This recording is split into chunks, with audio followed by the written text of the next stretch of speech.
नमस्कार प्रेक्षकांनो, मालिकेच्या उद्याच्या भागामध्ये आपल्याला पाहायला मिळणार आहे की इकडे कौशिकीला अचानक ताप आलेला असतो. कौशिकी तिच्या ऑफिसमध्ये असते, तर तारिणीला इराने बोलवून आणलेलं असतं. कौशिकीची तब्येत बिघडलेली असते. कौशिकीला तारिणी विचारू लागते की कौशिकी मॅडम, काय होतंय तुम्हाला, काय होतंय? तेव्हा कौशिकीचं अंग तिला खूप गरम लागतं. तेव्हा म्हणते, हे सगळं काय चाललंय, काय होतंय यांना? मग केदार डॉक्टर कामतांना बोलावून घेतो, कारण डॉक्टर कामत हे त्यांचे फॅमिली डॉक्टर आहेत आणि कौशिकीला अचानक एवढा ताप भरलेला असतो, त्यामुळं काळजी वाटायला लागलेली असते. मग केदारने बोलवलेलं असतं. त्याचवेळी कौशिकी म्हणत असते की नाही, आज काही करून मला ऑफिसमध्ये गेलं पाहिजे, कारण आजचा इंटरव्ह्यू खूप महत्त्वाचा आहे आणि या इंटरव्ह्यूला मला जाणं गरजेचंच आहे, असं तिचं म्हणणं चालू असतं. तेव्हा दया काका डॉक्टर कामत तिथं आलेले असतात. तारिणी म्हणते की हो, असं काय करताय कौशिकी मॅडम, तुम्हाला 105 ताप आहे आणि डॉक्टरांनी सुद्धा सांगितलेलं आहे. इकडे आपल्याला पाहायला मिळतं की ते म्हणजे MLA बापूराव जामखंडेंचा इंटरव्ह्यू कौशिकी मॅडम घेणार असतात आणि जामखंडेंचा इंटरव्ह्यू घेणार या भल्या भल्या पत्रकारांची तोंड जामखंडेने बंद केलेली असतात आणि हा इंटरव्ह्यू कौशिकी मॅडम घेणार, म्हणजेच कौशिकी खांडेकर घेणार, म्हणजे खूपच जबरदस्त असा होणार आहे, असं त्यांचं म्हणणं असतं. परंतु अचानक कौशिकीला ताप भरलेला आहे, सगळे तिला सांगत असतात. तेव्हा कौशिकी म्हणते की मी नाही थांबू शकत आहे, आज खूप महत्त्वाचा इंटरव्ह्यू आहे आणि हा इंटरव्ह्यू मला घ्यावाच लागणार आहे, कारण मी तो शेड्यूल केलेला आहे आणि तिथे MLA बापूराव जामखंडे पोहोचलेही असतील. मी जर तिथे इंटरव्ह्यू घ्यायला नसेल तर हा इंटरव्ह्यू कोण घेणार, हा मोठा प्रश्न कौशिकीला पडलेला असतो आणि कौशिकी विचारत असते. तेव्हा मात्र तारिणी त्याचबरोबर केदार सगळेजण तिथं आहेत. खरं तर ही जबाबदारी युवराजवर द्यायला पाहिजे. युवराज आता त्या कंपनीचं बऱ्यापैकी काम पाहत आहे, म्हणजेच MNN चॅनल नेटवर्कचं सगळं काम युवराज पाहत असतो. पण युवराज कशा पद्धतीने काम पाहतोय हे दया काका आणि त्याचबरोबर कौशिकी दोघांनाही माहिती आहे. त्यामुळे त्या दोघांनीही युवराजवर तो विश्वास दाखवलेला नसतो. आणि आता मात्र इकडे निशी येते आणि निशी सांगू लागते. त्याचवेळी कौशिकीला हे सगळं पडलेले प्रश्न असतात, त्याचं काय करायचं हा मोठा प्रश्न उभा राहिलेला असतो. तेव्हा केदार म्हणतो की आम्ही तुमची मदत करू का? आम्ही करू शकतो. आणि ह्या उत्तराने कौशिकी आणि दया काका या दोघांनाही खूप छान वाटलेलं असतं. फायनली कुठंतरी चांगल्या गोष्टी घडत आहेत, कुठंतरी वाटत असतं की खरंच काहीतरी चांगलं होणार आहे. आणि मग मात्र इकडे दया काका आणि कौशिकी खुश झालेले असतात. त्याचवेळी इकडे आता ही बातमी निशी येते आणि सांगू लागते. निशी येते आणि ही बातमी सांगते ती म्हणजे युवराजला म्हणू लागते, तुला माहिती आहे का युवी काय होणार आहे? अरे, त्या बापूराव जामखंडेंचा इंटरव्ह्यू घेण्यासाठी तो केदार जाणार आहे. तेव्हा युवराज म्हणतो, जाऊ दे, भल्या भल्यांची तोंड गप्प केलेली आहेत त्या जामखंडेने. तो काही साधा माणूस नाही आहे. तो काय करू शकतो तुला नाही माहिती. सगळ्या पत्रकारांची त्याने वाट लावलेली आहे, कारण तो कुठल्याच पत्रकाराला समोर थांबू देत नाही, असं इकडे युवराजचं बोलणं चालू असतं. आणि इकडे कौशिकीलाही प्रश्न पडलेला असतो की हा इंटरव्ह्यू व्यवस्थित होईल ना, सगळं व्यवस्थित होईल ना, असे अनेक प्रश्न कौशिकीला असतात. आता तारिणीने ही माहिती घ्यायला सुरुवात केलेली आहे. तर तारिणीला इराचे बाबा भेटतात, कारण आता ही बातमी थोडीशी बाहेर पडते, नक्की काय होणार आहे.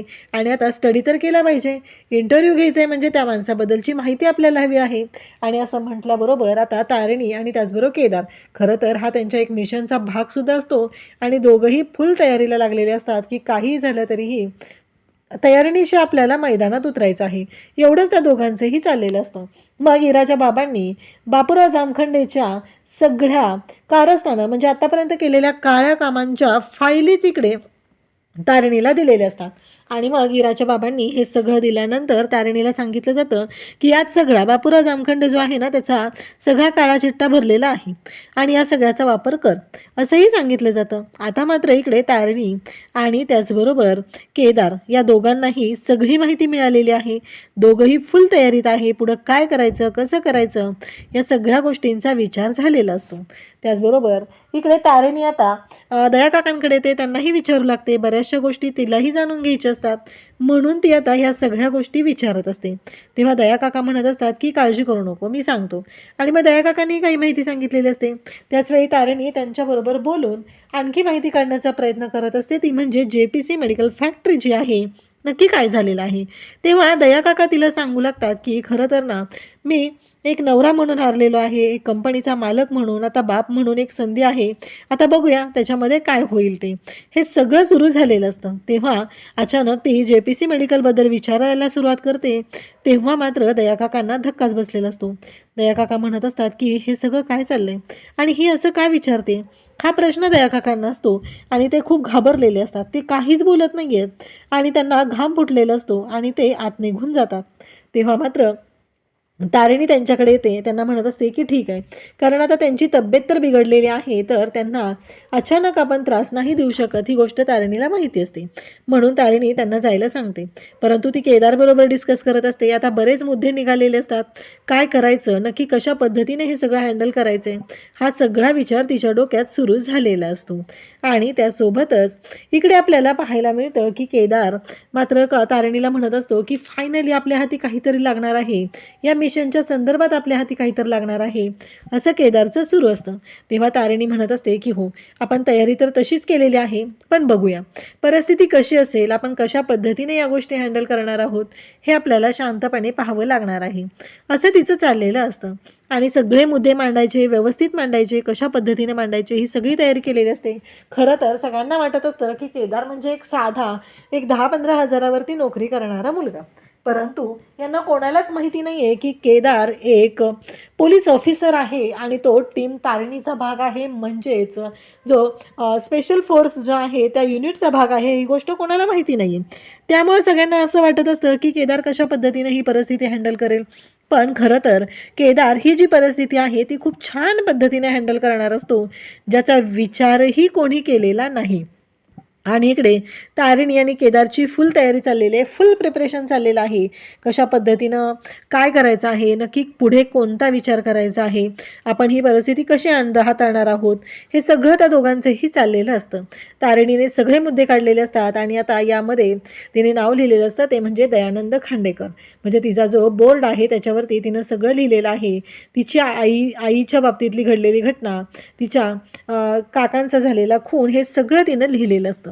आता मात्र इकडे घडत असतं ते म्हणजे बापूराव जामखंडे आता इंटरव्ह्यूसाठी पोहोचलेले असतात. केदारसुद्धा छान तयार होऊन त्या इंटरव्ह्यूसाठी निघालेला असतो आणि इकडे कौशिकी आणि दयाकाकांना सुद्धा बरं वाटलेलं असतं. परंतु युवराजला मात्र खूप आनंद होत असतो. यावेळेस युवराज म्हणत असतो, चला सुंटे वाचून खोकला जाणार आहे, मला काहीच करायची गरज पडणार नाही आहे, कारण इंटरव्ह्यूच असा टॉप पद्धतीने होणार आहे की ज्याचा विचारही कोणी करू शकणार नाही, अशा पद्धतीने हा इंटरव्ह्यू होणार आहे, असं इकडे त्याला वाटत असतं. कारण हा इंटरव्ह्यू जो आहे तो डाऊन होणार आहे, सगळा पडणार आहे आणि या कौशिकीची इज्जत जाणार आहे, असं त्याचं म्हणणं चाललेलं असतं. पण त्याला कुठं माहिती आहे की याच्यामध्ये कौशिकीच्या बाबतीत काय होणार आहे आणि केदार नक्की काय करणार आहे.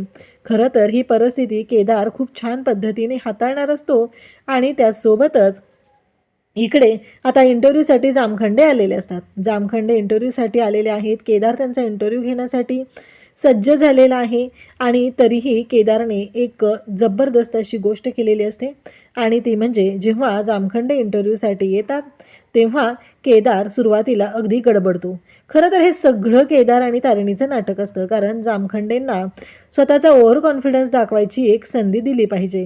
कारण त्यांना असं वाटत आहे की आजपर्यंत त्यांनी जे काही केलेलं आहे त्यामध्ये त्यांना कोणीच हरवू शकलेलं नाही आणि त्यांचा इंटरव्ह्यू कोणीच अशा पद्धतीने घेऊ शकत नाही, असं त्यांना वाटत असतं. खरं तर आता कौशिकी खांडेकर इंटरव्ह्यू घेणार होत्या, पण त्यांच्या जागी त्यांचा भाऊ केदार खांडेकर हा इंटरव्ह्यू घेण्यासाठी आलेला आहे. हीच एक मोठी न्यूज झालेली असते आणि मग जामखंडेंना प्रश्न विचारण्यासाठी जेव्हा केदार तिथे फाईल घेऊन उभा असतो आणि तेव्हा ती फाईल त्याच्या हातातून पडते, तेव्हा जामखंडे म्हणतात की लोकशाहीचा चौथा खांब माझ्या पायाशी आलेला आहे. आणि तेव्हा मात्र केदारला खरं तर धक्का बसलेला असतो, कारण आपल्या लोकशाहीचा अपमान केला जातोय. हा जरी लोकप्रतिनिधी असला तरीही लोकशाहीचा असा अपमान करण्याची यांना कधीच मुभा मिळणार नाही.